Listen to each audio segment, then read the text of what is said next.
I'm Carla Tworek, and I'm going to talk about my paper. I'm actually going to read my paper.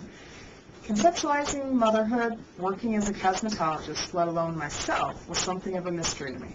Growing up in suburban Warren, Michigan, our home was anything but ordinary. My siblings and I did have a fine example of a loving and supportive mother, almost to the point of lunacy. My sister Tina, the eldest, and my brother Rich played hockey. Lisa and I partook in jazz, ballet, and gymnastics.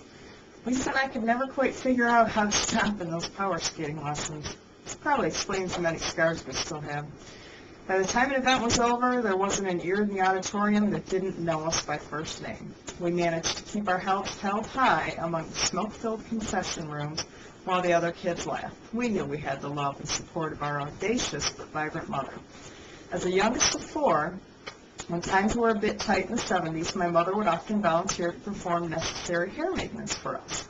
None of us ever volunteered her to do this. As children, we did not want to have our hair cut, curled, or permed with a horrible-smelling Tony Home permanent.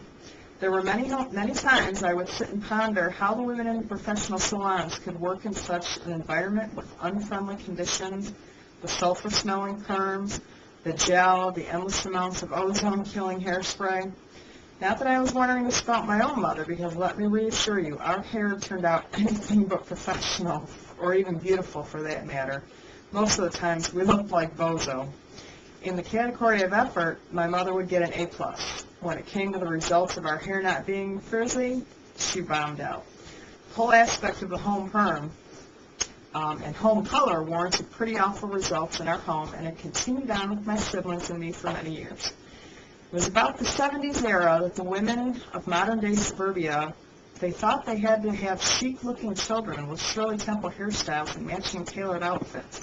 Speaking of outfits, there was also the illusion surrounding our clothes. My mother had a sewing machine, and boy did she get that little bobbin spinning. Pants could be made of scraps of material left over for purses or upholstery from a pillow or even denim. Not today's denim. The denim of yesteryear would leave a red rash similar to rug burn if it brushed up against your skin long enough. There were many times we walked home from school looking like we had just gotten off horseback. The denim actually felt like cleanser scrubbing off your skin on the insides of your thighs. Growing up, the memory that often came back to me of my homespun hairdresser was one of the ones, it was the first perm that my mom had given me. This one was pretty bad. It really left a mark on me. I'll get back to that one in a minute. A lot of the solution with what happened in the salons was that I thought about becoming a cosmetologist. So let's go way back to the beginning for a second. The first perm that I got, my hair was washed in the kitchen sink, which gave me the opportunity to think about all the food particles that from that night's dinner that had gone down the sink after the dishes were done. Nothing like imagining ground beef in your hair at the age of 8 to give you a squeamish feeling. Then I was forced to sit on the cold laminate floor while she watched a Western, and I had to hand her end papers. Personally, I can't stand Westerns. I find the old black and white movies depressing, discouraging, and the fact that the horse will eventually die of a gunshot wound, it fills me with despair. Those tiny, thin little flyaway papers would almost always fall out of my small hands and scatter across the shag orange carpet. I was always being asked, what in the hell's wrong with you? Why can't you just sit still? Probably because I was 8 and had the energy of a gazelle. Once the wrapping of the perm began, so did the tears. My mother felt it was necessary to wrap each roller so tight your hair was just about to snap from the roots. I felt like I had 50 little Asian gardeners on my head pulling weeds at the same time, and you just do not forget pain like that as you grow up. Then the worst part of it all came, the rotten egg smell from the Tony Home perm. Whoever was responsible for creating that product should know you scarred me for life. Thank you. The inside of my nostrils are permanently burned from the horrible smell. The application procedure was even worse. It must have been taken out of a sci-fi horror film. Solution is room temperature, which is ice cold. You were given a towel to hold over your eyes as you were asked to bend your head forward. You felt like you had a 20-pound helmet on your head. Most of the solution would drip onto the towel around your neck, but then you were asked to pick your head up so the front and sides could be slathered in the ammonium thioglycolate sulfur-smelling solution. Once you picked your head up, the gloves came off. The slimy, snowy solution would run down your forehead like a faucet left on for a cat to lap up. When the towel was placed over your eyes to soak up the solution, it became like a gas mask held tightly to your face, as if to asphyxiate you. It was inevitable that it would get into your eyes, which were burning, and they felt like someone had blasted pepper spray into them. Your nostrils were burning from the horrid smell, and each and every one of the 35 rods, pulling at the very fibers of your brain matter, was burning like a piece of kindling in a forest fire. Then your head was bagged with a clear plastic bag they included in the box of hell.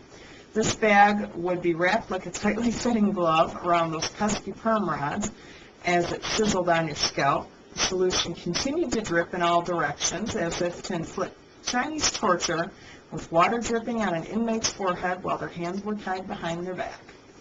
The bugger of it was that you had to sit in this stench with the solution searing your scalp and dripping in all directions for 30 minutes.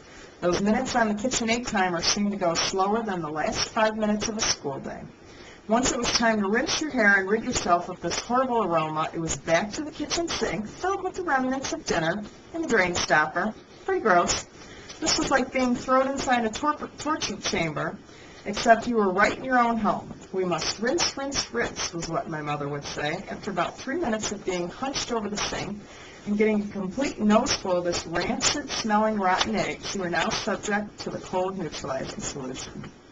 This icy solution is kept at room temperature, again, cold, and it's applied to your Medusa look-alike head, which has just been subjected to really warm rinse water for 3 agonizing minutes. Now it's time to start the same procedure all over again. The solution is squirted on.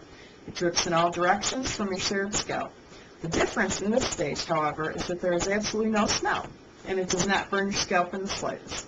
It does, however, still drip into your eyes, and yet worse, your ears. So they become plugged with fluid, and you begin to hear less and less of what is being said to you. Probably a good thing. After all processing was complete, my mother would take out the rods and end papers, and I prayed none of them fell out, hair and all. That was terrible when that happened. My mother always commented on how beautiful the curls looked. For those short minutes, I imagined how silky smooth the waves would look as they cascaded onto my shoulders. These few minutes were short-lived, trust me. After one final rinse with warm water, thank the Lord, I was finally allowed to go in the bathroom and look at my luxurious locks in the full mirror that hung on our bathroom wall. And as was typical, it always ended in disaster.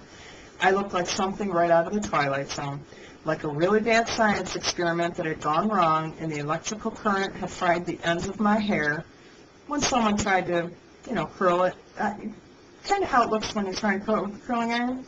It was a disaster. It always was. Giving credit where credit is due, I have to give my mother an A for effort in attempting to keep the hair on her children's head looking shiny, luxuriously curled and beautiful. If anything, she did impart some of this desire onto me. Early on in high school, I entered a combined program of high school gen ed classes coupled with cosmetology courses. It proved to be a great choice for me as I enjoyed learning about the do's and don'ts of hair care, and I had already been familiar with many of the don'ts, thanks to my mother. Just to keep things on an even playing field and to save my mother's honor, I will share an example of my own desire to make my client's head of hair look beautiful, just as she did. Upon completing the necessary textbook element of cosmetology school, I was put on what they called the floor. This was located in the cosmetology school and was where experimental haircuts would be performed on the general public, of course, at a reduced cost. Reduced cost? They might have well just been free because the styles that these people got were terrible. The victims could have been the aspiring hair colorist's first hair care color, or the wave technician's first perm wave or chemical relaxer. My first memories of being let out onto the floor were funny, to say the least, hysterical at best. I remember one person, Kim, who before being let out onto the floor, backcombed her mannequin incorrectly. The knots were so bad in the backcombing on the mannequin, the instructor could not even get them out, and the mannequin was thrown in the trash. These are the types of skills people have when learning to work on the public. Another person practicing with a straight razor on a fellow cosmetology student, John, cut his face so severely he was rushed to the hospital for stitches. Now that's what I call a close shave. Perhaps the majority of cosmetology schools should have been spent messing up the mannequins and tweaking out form a little bit better before they were allowed to work on the general public when a more adequate education and experience had been acquired. There was an incident which is funny now, but at the time was anything but. One of the instructors, Dean, was working on a young boy's haircut because the student had done it incorrectly on half of the head. He was not paying attention during the haircut and cut the boy on the earlobe. Boy, did those around him see him turn 5 shades of red. The blood was gushing out of the boy's earlobe like Niagara Falls. The mother and the grandmother were in a panic. The people who were on the floor were now surrounding the boy, Dean, the mother, grandmother, and the manager of the school. It was a major foul-up for this instructor. The boy was cut on his earlobe so severely, the mother and grandmother had to leave to get him stitches. Words of advice: do not go to cosmetology school to get your hair cut, curled, or permanently waved. My most vivid memory in cosmetology school is of Violet. It was 7:30 in the morning. She was my first client of the day. As I began to wash her hair, I found quite a bit of hair color behind her ears where she hadn't washed all the hair color out. Upon questioning her about it, she let me know she had been up all night drinking a bottle of Ernest and Julio Gallo Pinot Grigio wine. She was looped, all right. I was surprised I did not catch a contact buzz from the alcohol in her breath. Violet had described to me a distinct distrust from merchants in the business field. She said that if anyone was going to overcharge her, it would be the butcher, the baker, or the candlestick maker, not the darn hairdresser. So she felt it was not that difficult to do your own hair, and she was certainly going to try. She said during the Depression era, when she grew up, they used beets, onion skins, and henna to color their hair. Her motto was that since she grew up coloring her hair, she could still do it living alone in her 70s. I believe alone is a key word here. She expressed how lonely she was before she began drinking the wine. She said she was up all night, called her sister, and they talked all night. Her sister in Seattle and her sister in Arizona. She said she was distracted while coloring her hair, understandably so. So she said to me, I want a short haircut, about ½ an inch. So what did I do? I cut her hair ½ an inch in length all over. Oops! Boy, did she sober up quickly. She was so upset, I felt like a moving target. She did say ½ an inch, so I took literally what she said. She began to yell and scream at me as if I had burned down her garden shed filled with her prized petunias. I, not yet knowing what I had done wrong, I just kept looking at her in the mirror like a skid out of Violet Lucy. When it did sink in, I felt bad. I began to apologize, and within minutes, the instructors came over. They asked what the problem was. As she caressed her hair on the sides of her head, she said it was short, but it was quickly growing on her. They complimented on the wonderful color. That's all she wrote. Within minutes, I was the best cosmetologist she had ever been to, and she would no longer have anyone but me do her hair, as this was the best haircut she had ever received. She was now trending.